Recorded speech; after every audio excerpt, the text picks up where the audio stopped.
I don't know if you guys remember this story or not. It has been a year and a couple months really since this whole thing actually went down, but I had made a video on it. Just for comparison, when this whole thing happened, I probably only had about maybe 15,000 subscribers on YouTube, and now, you know, about to hit 250,000, so that sounds like it would have been forever ago, but it's only been just over a year, so that's pretty insane to think about for me personally. But it's the serial swatter, okay? I guess that's what pretty much everyone's been calling him, the serial swatter. His real name is Tyler Barris. He was responsible for the death of a man in a swatting call over a $1.50 wager match in Call of Duty World War II. Well, there's finally an update on that story because he got 20 years in prison for what he did. So, to kind of recap what actually happened in this story, so they were playing a wager match of Call of Duty World War II. Barris wasn't even actually the person playing, but he had two online friends who were playing a wager match, and something happened in this match. They were unhappy, so they messaged Barris online and asked them to basically swat this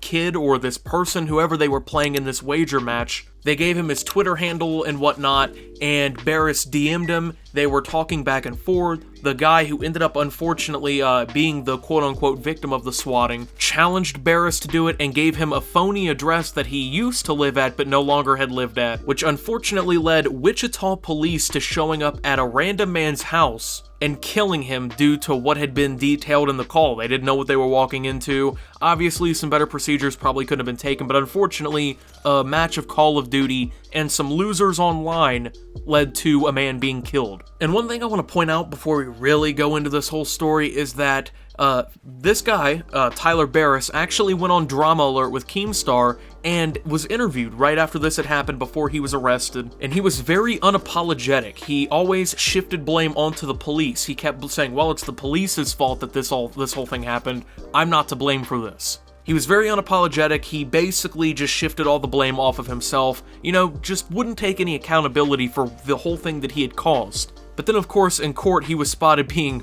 pretty emotional and crying like a bitch. And now he has been sentenced to 20 to 25 years, so a California man was sentenced Friday to 20 years in prison for making a hoax 911 call about a hostage situation in Kansas that ended up with a police officer fatally shooting an innocent man. Tyler Barris of Los Angeles pleaded guilty in November to a total of 51 charges stemming from phony emergency calls he made, including one count of making a false report resulting in a death. He admitted to years of swatting, the act of falsely reporting a serious crime, with the aim of drawing a massive police response to the home of an unsuspecting target. Barris agreed to serve 20 to 25 years in federal prison as part of a plea agreement, according to the U.S. Attorney's Office in the Central District of Los Angeles. So this wasn't really the only time he did it, and it will go on to detail later. He had been swatting places all over the country. He'd been swatting people in like 15 different states. This guy was just a fucking loser, you know? He basically, his whole online persona was the fact that he could swat people. And because he was a little bitch and he hid behind this online tough guy persona and, you know, just did dumb shit like this, right? He's now serving 20 years in prison. We hope this will send a strong message about swatting, which is a juvenile and senseless practice, said U.S. Attorney Stephen McAllister during a news conference. We'd like to put an end to it within the gaming community and any other context. Swatting, as I said before, is not a prank. I don't think there's really any other community that has swatting being really a big deal. The only community that really has losers who do shit like this is the gaming community. I've never seen anybody who's into like arts and crafts like, you know what, dude, you made a better crochet or whatever. I'm gonna go ahead and swat your house now, dude, you know? I guess that was kind of weird for him to say, but at least they've taken it seriously. On December 28th, 2017, Barris contacted police to say that he was at a home in Wichita, Kansas, where he had said that he had fatally shot his father and was holding the rest of the family hostage. Now, I know this is pretty confusing. It's hard to follow, especially if you don't know much about the original story, okay? Barris was obviously trying to mess with this dude from Wichita that he was told to swat by these guys who had just played a wager match that he was friends with. So what he did was he called the local police there, used the phony address that the guy who was getting swatted, or supposedly was getting swatted, gave to Barris, and Barris pretended that he was the guy, and that he was at the house, and that he killed his dad and was holding his family hostage, which obviously prompts a pretty large police response because, oh, I don't know, a murder's taken place and a whole family is held hostage. So they respond to the address, they demand that anyone inside the house come out, and then Andrew Finch, unfortunately, or Andrew Finch, I should say, correction to his name, stepped outside where he raised and dropped his hands several times. Unfortunately, the police opened fire and killed him. Now, the two people who had basically called in this swatting, or at least contacted Barris and asked him to swat the people that they had played, were eventually found and revealed, named Casey Viner and Shane Gaskell, okay? And this was all over a wager match in Call of Duty World War II, over $1.50. That's what they were playing for. They were playing for $1.50. So just think about that, okay? The police were forced to make a massive response to a quote-unquote hostage situation, and somebody died.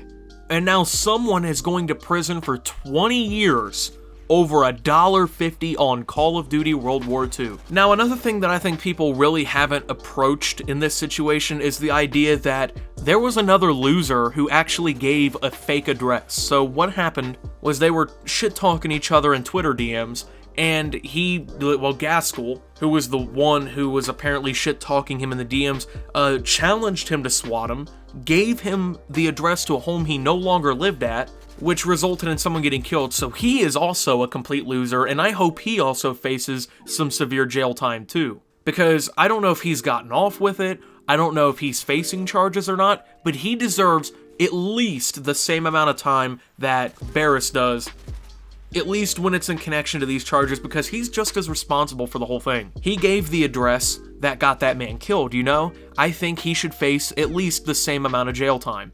Other false calls connected to Barris between 2015 and 2017 happened in Ohio, Nevada, Illinois, Indiana, Virginia, Texas, Arizona, Massachusetts, Missouri, Maine, Pennsylvania, New Mexico, Indiana, Michigan, Florida, Connecticut, and New York. So, like I said, there's just a ridiculous amount of calls apparently that have been made from this guy.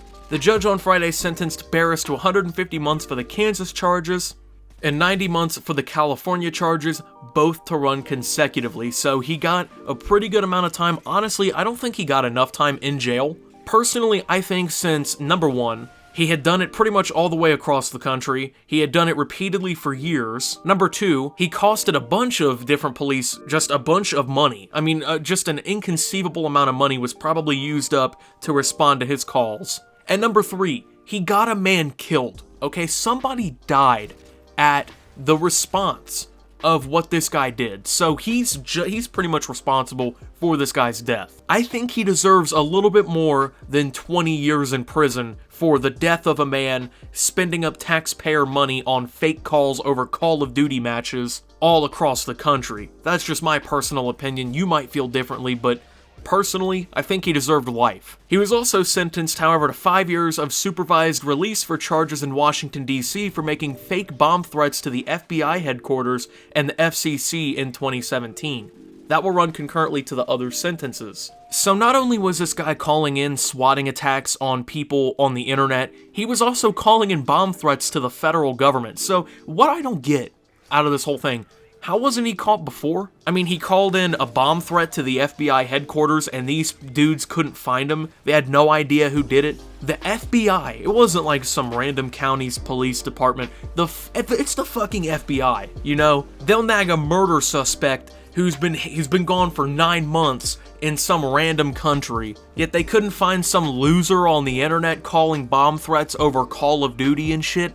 Come on, I don't get that, but... And the FCC in 2017, you know, you would think that he would have been smart enough not to mess with the federal government because he also got 5 years for those, but apparently he just didn't care. He was just like, whatever, it's whoever at this point. But it is just supervised release, it's not prison. I mean, to be fair, he's not really free because obviously the police are not probably going to let him have access to the internet. I would hope not, at least. He's probably going to be under house arrest or something like that. So, I mean, he's really not going to be free. He's going to kind of be in, I guess, some type of prison, but I would say that being able to sleep, I think it would at least be at his own house. Sleeping in your own bed and whatnot is a hell of a lot better than getting butt plugged by Big Brody on the cell block in federal penitentiary, you know? In addition, he has to pay $5,000 of restitution to the Kansas Crime Victims Compensation Board, which paid that amount to the Finch family to cover the funeral costs. So he also has to fork up thousands of dollars of his own cash to pay for the funeral of the man who he got killed, which I think is a good thing, but regardless, I'm just glad this sets an example on this whole swatting thing, because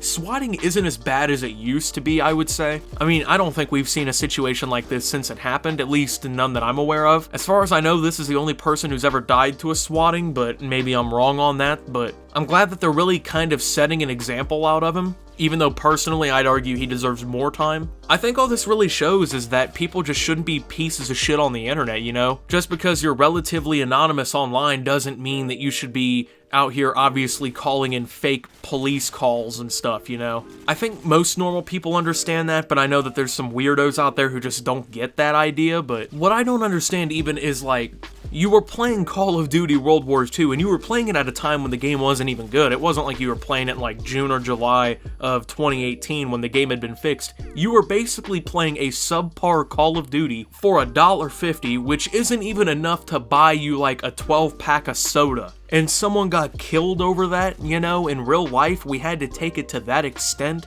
People are just losers, man. Anyways, I'm glad to see he got time at least. I knew he was probably going to get time because of what happened in this specific situation, but I'm glad to see at least, if it's not life, he's getting something significant. I do want to point out, however, he's going to be like 48 by the time he gets out of prison, so he will definitely have the ability to come back out and start a new life. He'll be like 53 by the time he's off of that, whatever it is, that supervised release, I guess is what they call it. So he will be back in a few decades, I guess, and possibly be at it again, who knows. Hopefully he learns his lesson. Anyways, that's gonna do it for this video, you guys. Thank you for watching. If you did enjoy, make sure to leave a like and subscribe if you're brand new around here on my channel. Follow me over on Twitter at Optimus. I post memes, thoughts, and updates over there. Surefire way to get notifications of my newest content. Join the Discord down below. Thank you to my channel members for your $5 a month. Your support helps my channel tremendously. If you'd like to become a channel member and support my content for only $5 a month, you can do so with the join button down below or the channel member link in the description. And until my next video, guys, this is Optimus, swatting over $1.50 and signing out.